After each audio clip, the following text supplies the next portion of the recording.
Internet के ऊपर जो मिलने वाली सबसे वाहियात एडवाइस है, उनको अगर रैंक करें तो टॉप 1 पर पता है क्या आएगा? 5 बजे उठ जाओ और काम करना शुरू कर दो। ये सबसे घटिया एडवाइस है और अगर आपको लग रहा है कि ये चीज़ इतनी ज़्यादा भी घटिया नहीं है, ये काफ़ी काम करता है, हमें ज़्यादा टाइम मिलता है दिन के काम शुरू करने के लिए, वेल आप गलत हो। क्योंकि एक तो आज के टाइम के हिसाब से कोई जल्दी सोता ही नहीं है, तो जल्दी उठना कोई सेंस ही नहीं बनाता। जिन लोगों को देखकर ये डिसिप्लिन, ये रूल बनाया गया है, वो लोग खुद 8 बजे सोते हैं, 9 बजे सोते हैं और हम क्या करते हैं, कॉपी वो 5 बजे वाला कर लेते हैं। बट हम सोते कब हैं? 2 बजे, 3 बजे और उठते कब हैं? 5 बजे। उठने के बाद भी हमें कभी फ्रेश फ़ील नहीं होता, हम ज़बरदस्ती दौड़ने गए होते हैं। क्योंकि अगर आपने ये चीज़ एक ना एक बार ट्राई किया होगा, तो आपने ये चीज़ फ़ील किया होगा कि जब हम उठते हैं तो सर में दर्द लगी हुई होती है, हमें 10 अलार्म लगाना पड़ता है, फिर जाके हम उठ पाते हैं, वरना हम उठ नहीं पाते।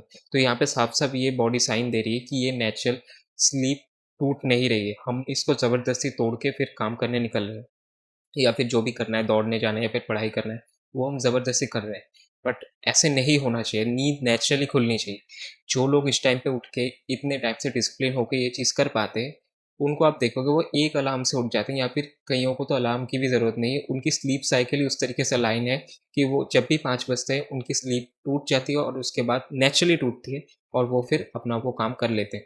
बट हमारे केस में ऐसा नहीं है, हमारी स्लीप हम खुद ज़बरदस्ती तोड़ते हैं, इस वजह से आँखें भी पूरी नहीं खुलती, कुछ ऐसे हो जाती है और साथ ही साथ एनर्जी लेवल्स इतने लो होते हैं कि पूरा दिन बेकार जाता है। अभी हम 2026 के मिड में आ चुके हैं और अभी मैं ये चीज़ क्यों कह रहा हूँ, क्योंकि अगर आपको नहीं पता, अभी भी इंडिया के कुछ बड़े-बड़े चैनल्स हैं, जो ये सुबह उठने वाली चीज़ को प्रमोट करते हैं और चैलेंज चलाते हैं और साथ में लोग उनको टैग करके ये चैलेंज पूरा भी करते हैं। मैं चैनल का नाम नहीं लूँगा बट ये स्टुपिडिटी आज तक की जा रही है। अगर आपको लग रहा है कि हम तो मैच्योर हो चुके हैं, तो वेल आप शायद हो चुके होंगे, बट यहाँ पे एक ऐसी ऑडियंस भी आती है, जो एक ग्रुप आता है, जो अभी भी स्टुपिडिटी को फॉलो कर रहा है और अपनी लाइफ को डिस्ट्रॉय कर रहा है। क्योंकि अगर आपको नहीं पता, स्लीप अगर आप पूरी नहीं करते और अगर आप स्लीप को हल्के में लेते हो, तो आप बहुत बड़े खड्डे में हो, आपको निकलने के लिए बहुत टाइम लगने वाला है। क्योंकि अगर आप इस चीज़ को कॉम्प्रोमाइज़ करोगे, आपकी लाइफ की हर एक चीज़ कॉम्प्रोमाइज़ हो जाएगी। विश्वास नहीं होता तो आप अपनी लाइफ को देख के खुद बताओ, क्या अच्छा हो रहा है अभी के टाइम पे आपके लाइफ के साथ? 2 बजे सो के 5 बजे उठ के क्या प्रोडक्टिविटी दिखाने की कोशिश करते हैं लोग, मुझे आज तक समझ नहीं आता। अभी तक लोग इस चैलेंज को फॉलो भी करते हैं, इस लेवल के लोग स्टूपिड हैं, मुझे आज तक समझ नहीं आता ये लोग मतलब कहाँ पे रहते हैं? ये लोग मतलब किस मेंटालिटी के साथ चलते हैं कि अभी तक इस चीज़ को फॉलो करते हैं। और अगर आप देखो कॉम्पिटिटिव एग्ज़ाम वाले जो स्टूडेंट्स होते हैं, उनके अंदर भी अलग ही कीड़ा होता है 5 बजे उठने का और उनके जो टीचर्स होते हैं, उनके द्वारा ही ये चीज़ प्रमोट की जाती है कि जो लेट तक सोता है वो लूज़र होता है, जो मतलब विनर होता है वो सुबह-सुबह उठता है और जल्दी-जल्दी काम खत्म करता है। Even though will power zero है, एकदम वो अपने फुल पोटेंशियल के ऊपर काम कर भी नहीं पा रहा। सुबह उठना तभी वैलिड है जब आपकी स्लीप पूरी हो रही है, आप 8 बजे 9 बजे सो रहे हो, तब जाके वो आपको फ़ायदा देती है। और आप मुझे बताओ, अगर आप 5 बजे उठ के जल्दी पढ़ने बैठ भी जाते हो तो क्या ही फ़ायदा हो जाएगा उस 2-3 घंटे में। उससे अच्छा आप सो लो। अगर आप ऑन पेपर देखोगे कि 5 बजे उठने के बाद कितना टाइम काम हुआ, तो आपको बहुत बड़ा नंबर दिखेगा और आपको दिमाग को बहुत चैन मिलेगा कि बहुत काम किया है। बट एक्चुअल में ये जो कॉम्पिटिटिव एग्ज़ाम्स के जो स्टूडेंट होते हैं, वो ये नहीं समझ पाते कि अगर वो स्लीप अच्छे से लेते तो जो काम वो 10 घंटे में कर रहे थे, वो 5 घंटे में आराम से निपटा सकते, तो उससे भी ज़्यादा फ़ोकस के साथ। बट वो क्या कर रहे हैं, वो नंबर को चेज़ कर रहे हैं, क्वालिटी को चेज़ नहीं कर रहे।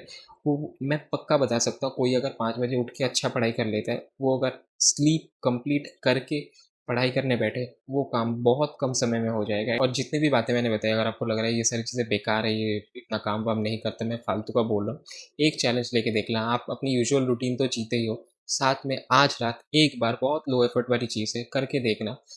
जब आप सोते हो, मान लो आप 1 बजे सोते हो, तो 12 बजे फ़ोन रख देना और एक पेपर ले लेना। बेसिकली नोटबुक ले सकते हो, वहाँ पे जर्नलिंग करना, आज के दिन में क्या हुआ, या फिर आप अपने फ्यूचर प्लान्स लिख सकते हो, कुछ भी लिख सकते हो।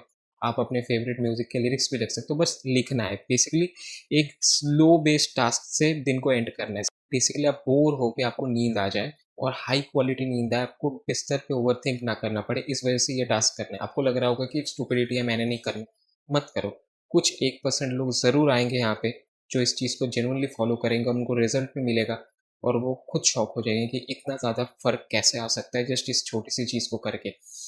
जब भी आप रात को रील्स देख के, शॉर्ट्स देखकर सोते हो, क्या होता है कि लॉन्ग फॉर्म कंटेंट फिर भी काफ़ी कम आपका अटेंशन लेता है, काफ़ी कम आपको उस पीक हाइप में ले जाता है, तो इस वजह से रात को लॉन्ग फॉर्म कंटेंट देखना कंपैरेटिवली अच्छा है। ना देखना सबसे बढ़िया है, एटलीस्ट सोने से 1 घंटा पहले रख देना ही बेहतर है। बट अगर कोई शॉर्ट्स रील्स देखता है, क्या होता है कि एकदम से साउंड इफेक्ट्स, कलर्स, बूम बांग एकदम एडिट्स, बहुत ज़्यादा ट्रांजिशन, इतना ज़्यादा पीक एंटरटेनमेंट होने की वजह से आपका दिमाग कभी शांत हो ही नहीं पाता।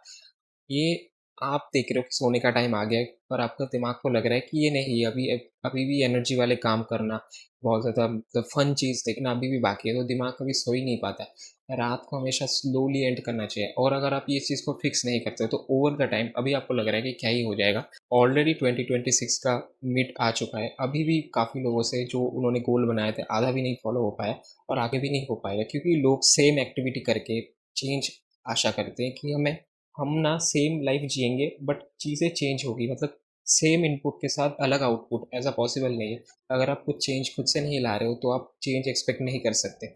इसी वजह से मैं अभी कह रहा हूँ, ये हैबिट को बनाना चालू कर दो, ताकि 2027 से पहले ये चीज़ फिक्स हो जाए, क्योंकि बहुत अटेम्प्ट्स करने वाले हैं। जब आप इम्प्रूव करने की कोशिश करोगे आप बहुत बार फेल होगे, इस वजह से 6 मंथ पहले से ही इस चीज़ का मतलब प्रिपरेशंस चालू कर दो, ताकि 2027 आपका वेस्ट ना जाए। तो यही थी इस वीडियो में, आई होप आप थोड़ा बहुत समझ पाए होंगे। बाकी मैं मिलता हूँ मेरी किसी ऐसी वीडियो में। Love you everyone, have a nice day, bye.